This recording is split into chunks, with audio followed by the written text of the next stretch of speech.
കൃഷ്ണ ഗുരുവായൂരപ്പ. നമുക്കിന്ന് നഹുഷൻ്റെ കഥയുടെ തുടർന്നുള്ള ഭാഗം കേൾക്കാം. ആയുസ് ധർമ്മിഷ്ഠനും നീതിമാനും പ്രജാക്ഷേമ തൽപരനുമായ ഒരു ചക്രവർത്തിയായിരുന്നു. ഇന്ദുമതിയായിരുന്നു അദ്ദേഹത്തിൻ്റെ സഹധർമ്മിണി. ഏറെ നാളായിട്ടും മഹാരാജാവിന് സന്താന സൗഭാഗ്യം കടാക്ഷിച്ചില്ല. രാജാവും ഭാര്യയും വളരെ ദുഃഖിതരായി. ഒരിക്കൽ ആയുസ് കൊട്ടാരം പുരോഹിതൻ്റെ ഉപദേശമനുസരിച്ച് ആശ്രമത്തിൽ ചെന്ന് ദത്താത്രേയ മഹർഷിയെ കണ്ടു. മദ്യമാംസങ്ങളിൽ ആസക്തനായിരുന്നു ദത്താത്രേയൻ. ഒരു യുവതിയുമായി സല്ലപിക്കുമ്പോഴാണ് രാജാവ് കാണാൻ ചെന്നു ചേർന്നതും. രാജാവിനെ കണ്ടതോടെ ദത്താത്രേയൻ ധ്യാനത്തിലായി. ആയുസ് മഹർഷിയുടെ കാൽക്കൽ സാഷ്ടാംഗം പ്രണമിച്ചു.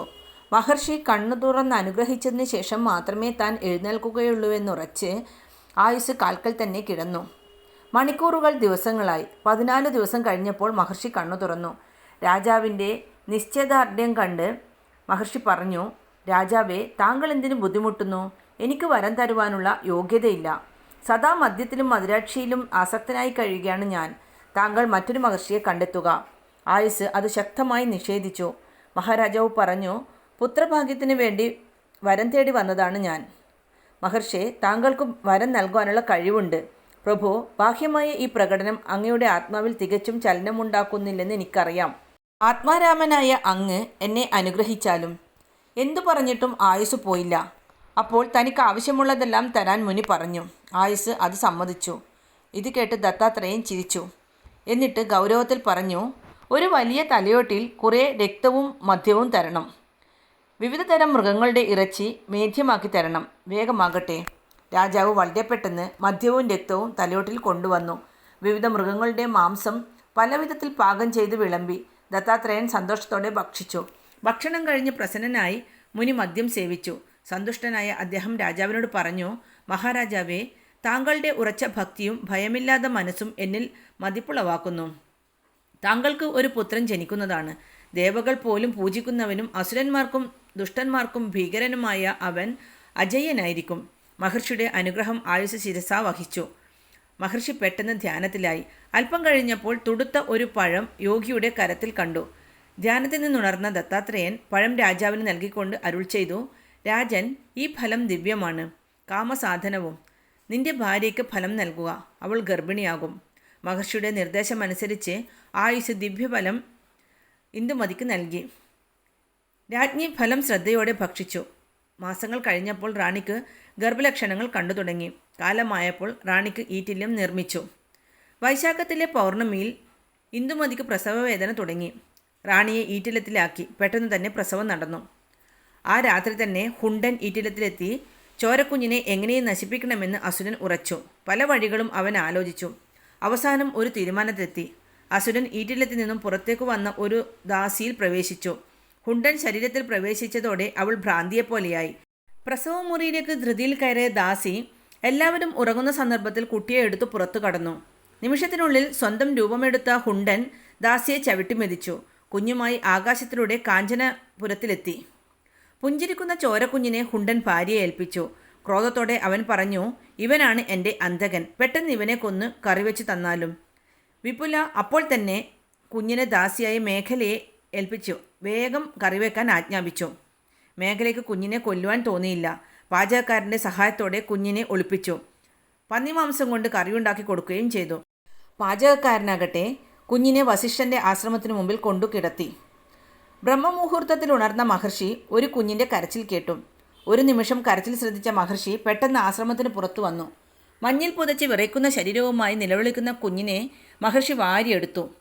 പിതൃനിർവിശേഷമായ സ്നേഹത്തോടെ കുഞ്ഞിനെ ആശ്രമത്തിനകത്തേക്ക് വസിഷ്ഠൻ കൊണ്ടുപോയി. പുലരി പോലെ കുഞ്ഞ് വളർന്നു. വസിഷ്ഠൻ അവന് നഹുഷൻ എന്ന് പേരിട്ടു. ഇതിനിടെ അങ്ങ് ഈറ്റിലത്തിൽ ഉറക്കത്തിൽ നിന്നുണർന്ന ഇന്ദുമതി കുഞ്ഞിനെ ശ്രദ്ധിച്ചു. അടുത്ത് കുട്ടിയെ കാണാഞ്ഞപ്പോൾ അവർ നിലവിളിച്ചു. രാജ്ഞിയുടെ നിലവിള കേട്ട് തോഴിമാർ എത്തി. എല്ലാവരും പരിഭ്രമിച്ചു. രാജകൊട്ടാരം ഇളകി മറിഞ്ഞു. കുഞ്ഞിനെ തിരയാൻ എങ്ങും സ്ഥലമില്ല. എവിടെ കുട്ടി? രാജാവിന് താങ്ങാനാവാത്ത ദുഃഖമുണ്ടായി. മഹർഷിയുടെ വരലാഭത്താൽ ജനിച്ച കുഞ്ഞാണത്. നിഗ്രഹിക്കുവാൻ സാധാരണക്കാർക്കാവില്ല. എന്നാലും രാജാവ് പ്രാർത്ഥനാ മുറിയിലെത്തി. ഇഷ്ടദേവനെ കണ്ണുനീരൊഴുക്കി പ്രാർത്ഥിച്ചു. നിമിഷങ്ങൾ കടന്നുപോയത് രാജാവ് അറിഞ്ഞതേയില്ല. നാരദ മഹർഷി രാജാവിനെ കാണാനെത്തിയിട്ടുണ്ടെന്ന് ഒരു ഭൃത്യൻ അറിയിച്ചു. കരഞ്ഞു കലങ്ങിയ കണ്ണുകളുമായി മഹർഷിയെ കാണുവാൻ രാജാവ് എത്തി. എന്നിട്ട് മഹർഷിയെ അഗ്നിഹോത്രശാലയിലേക്ക് ആനയിച്ചു.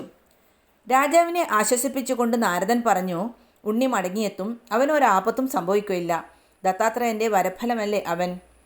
നാരദൻ്റെ വാക്കുകൾ അമൃതായിരുന്നു. രാജാവും ഭാര്യയും ദുഃഖമടക്കി കഴിഞ്ഞു. നഹുഷനെ കറിവെച്ചു കഴിച്ച തൃപ്തിയോടെ ഹുണ്ടനും സുഖമായി അക്രമങ്ങൾ അനവധി കാട്ടി ജീവിച്ചു. നഹുഷനോ വസിഷ്ഠൻ്റെ ആശ്രമത്തിൽ ഉദയസൂര്യനെപ്പോലെ വളർന്നു വന്നു. വസിഷ്ഠ മഹർഷിക്ക് കുട്ടി പ്രിയങ്കരനായിരുന്നു.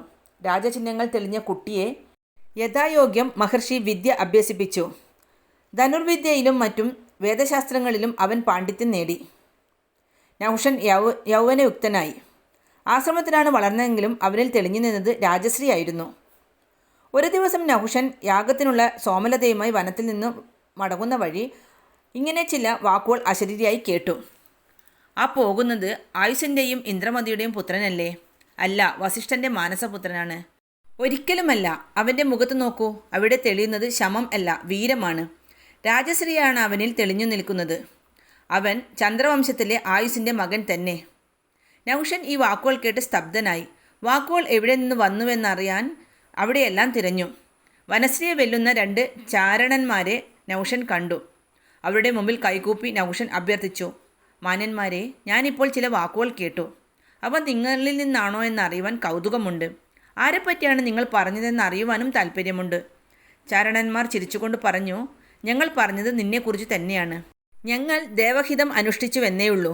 നീ നഹുഷനാണ്, ചന്ദ്രവംശജൻ, ആയുസിൻ്റെയും ചന്ദ്രമതിയുടെയും പുത്രൻ. നീ എല്ലാ വിവരവും വസിഷ്ഠനോട് തന്നെ ചോദിക്കൂ, അദ്ദേഹം പറഞ്ഞു തരും. കാറ്റിൻ്റെ വേഗത്തിൽ നഹുഷൻ ആശ്രമത്തിലെത്തി. ചാരണന്മാർ അറിയിച്ച വൃത്താന്തം മഹർഷിയെ ധരിപ്പിച്ചു. വസിഷ്ഠൻ നഹുഷനെ ആശ്ലേഷിച്ചു. എന്നിട്ട് പൂർവ്വകഥകൾ മുഴുവൻ പറഞ്ഞു കേൾപ്പിച്ചു.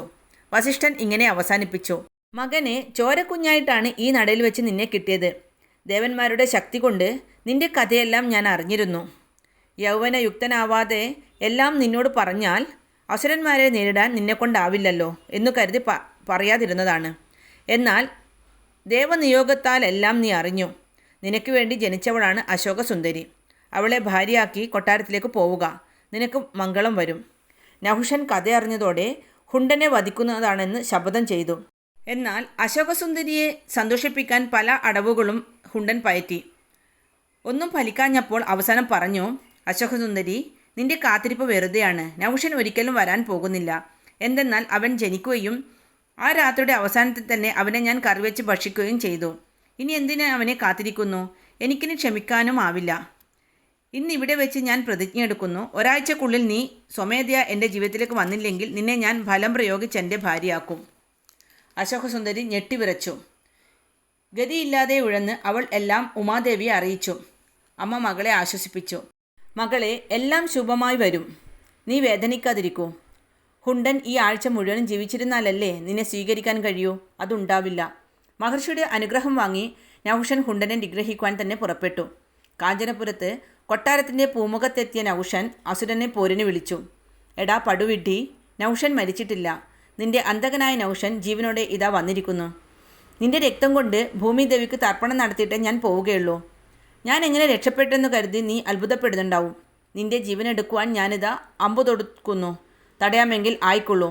നഹുഷൻ്റെ വാക്കുകൾ കേട്ട് ഹുണ്ടൻ ഞെട്ടിവിറച്ചു. അവൻ ഭയന്നോടി. അസുരനെ ജീവനൊടുക്കുവാൻ അസ്ത്രവും പിന്നാലെ പാഞ്ഞു ചെന്നു. സന്യാസവും രാജ്യത്വവും ഒത്തുചേർന്നപ്പോൾ ശരത്തിൻ്റെ ശക്തിയേറി. പിന്നാലെ പാഞ്ഞു ചെന്ന് ശസ്ത്രം അവനെ ബാധിച്ചു. അസുരൻ്റെ ശരീരത്തിൽ തീ ആളിപ്പിടിച്ചു. മരണവെപ്രോളത്തോടെ അവൻ 4 പാടും ഓടി ഭൂമി വിറച്ചു. ഹുണ്ടൻ അലറി വീണതോടെ ഭൂമി സ്വസ്ഥമായി. മല പോലെ മറിഞ്ഞ മായാസുരൻ്റെ ശരീരം നോക്കി നിന്ന ദേവ സന്നിഭനായ നഹുഷൻ പരമേശ്വരനെ കണ്ടു.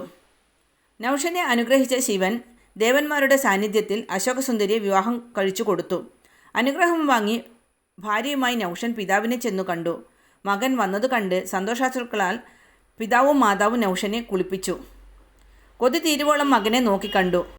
അപ്പോഴേക്കും അവിടെ എത്തിയ വസിഷ്ഠൻ്റെ ശിഷ്യൻ വിവരം വിശദമായി രാജാവിനെ ധരിപ്പിച്ചു. നഹുഷനെ യുവരാജാവായി അഭിഷേകം നടത്തി. ആയുസ്സും ഭാര്യയും കുറേ നാളുകൾക്ക് ശേഷം വാനപ്രസ്ഥം കൈക്കൊണ്ടു. നഹുഷൻ പ്രജാഹിതമനുസരിച്ച് ഭരണം നടത്തി പ്രശസ്തി നേടി. ബാക്കി ഭാഗം നാളെ കേൾക്കാം.